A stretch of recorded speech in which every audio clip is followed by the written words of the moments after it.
আজ আমি বেবিদের জন্য বেবি সুইট মিষ্টি বানাবো।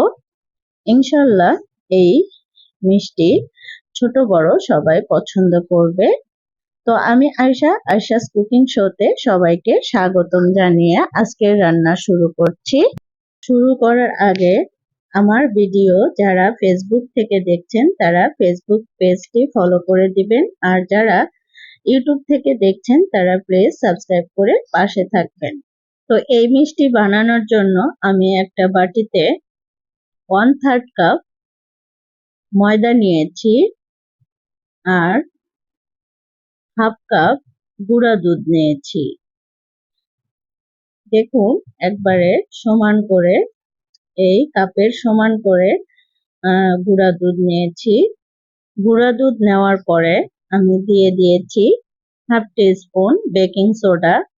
এখানে বেকিং সোডাই দিতে হবে, তাহলে আপনার মিষ্টি ভালো হবে। তারপরে দিয়ে দিচ্ছি, আমি মিশিয়ে নিয়েছি, তারপরে দিয়ে দিচ্ছি 1 চা চামচ ঘি। ঘি দিলে আপনার মিষ্টির ফ্লেভারটি ভালো হবে। ঘি দেওয়ার চেষ্টা করবেন, তেল দিলে বেশি ভালো লাগবে না। তো আমি মিশিয়ে নেওয়ার পরে হাত দিয়ে মুঠো করে নিচ্ছি। যদি মুঠো হয় তাহলে এই ডোটি পারফেক্ট হবে। তো আমি 1/3 কাপ ঘন দুধ নিয়েছি। এই দুধ আমি অল্প অল্প করে দিয়ে একটি সফট ডো করে নিব। তো আমি কিছুক্ষণ মাখার পরে আবারও অল্প একটু দুধ দিয়ে দিচ্ছি, দিয়ে আবারও মেখে নিচ্ছি। দেখুন হাতের ভিতরে যদি এরকম আঠালো ভাব আসে তাহলে মনে করবেন যে ডোটি কমপ্লিট হয়েছে। তো আমার 1/3 কাপের ভিতরে 1 চা চামচ আমি দুধ রেখে দিচ্ছি এবং 5 মিনিট আমি রেস্টে রেখেছিলাম। 5 মিনিট পরে আমি ফিরে আসছি। এখন আমি মিষ্টিগুলো বানিয়ে নিব। তো বানানোর আগে আরেকটু মথে নিব।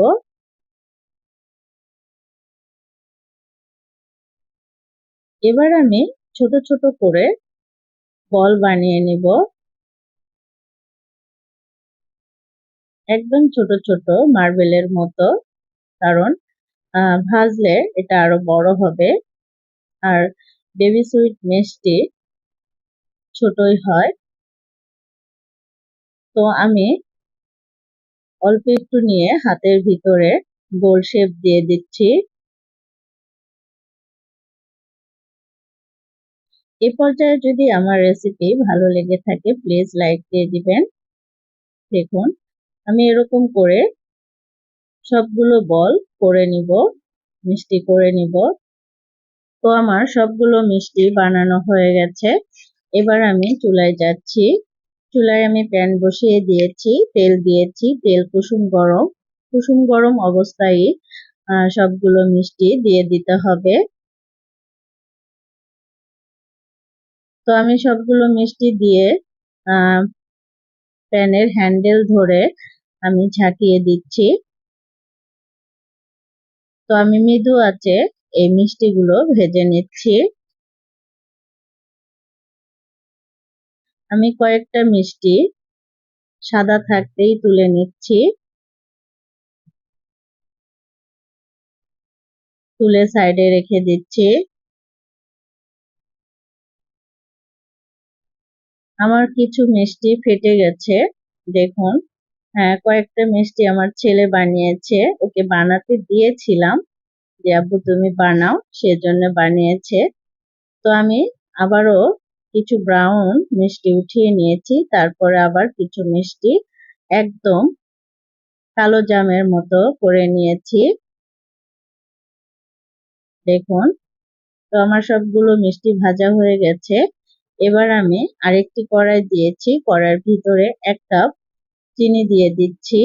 চিনি দিয়ে এবার আমি 1 কাপের জন্য আমি 2 কাপ পানি দিয়ে দিচ্ছি। আপনারা যদি বেশি পরিমাণে করতে চান তাহলে চিনি বাড়িয়ে দিবেন, পানিও বাড়িয়ে দিবেন। তো 2টা এলাচ দিয়ে দিচ্ছি। দিয়ে আমি বলক উঠিয়ে নিব। তো একটা বলক উঠে গেছে, এবার আমি সবগুলো মিষ্টি দিয়ে দিব। তো এই মিষ্টিগুলো আমি ভাজার পরেই দিয়ে দিচ্ছি, একদম ঠান্ডা করিনি। দেখুন কিছু মিষ্টি আমার ফেটে গেছে, সেগুলো দিয়ে দিচ্ছি। তো এভাবে আমি এই মিষ্টিগুলো 5 মিনিট জাল করে নিব। 5-6 মিনিট 5-6 মিনিট জাল করার পরে আমি ফিরে আসব। ঢেকে দিচ্ছি। তো 5 মিনিট পরে ফিরে আসলাম। দেখুন মিষ্টির ভিতরে সব শিরা ঢুকিয়ে গেছে। এরকম অবস্থায় আমি 1 ঘন্টা রেখেছিলাম। 1 ঘন্টা পরে আপনাদেরকে দেখিয়ে দিচ্ছি। দেখুন তো কিরকম মিষ্টি হয়েছে কমেন্ট বক্সে জানালে খুশি হব। তো ভিউয়ার্স, এই রেসিপিটা আপনারা ট্রাই করবেন, দেখবেন বাচ্চারা অনেক পছন্দ করবে। তো ভিউয়ার্স, আমি একটি মিষ্টি আপনাদেরকে দেখিয়ে দিচ্ছি ভিতরে রস গেছে কিনা। দেখুন মাশাআল্লাহ, অনেক মজা হয়েছিল এই মিষ্টি। আমার বেবিরা অনেক পছন্দ করেছে। দেখুন একদম কাঁচা নেই, ভিতরে রসে ভরপুর।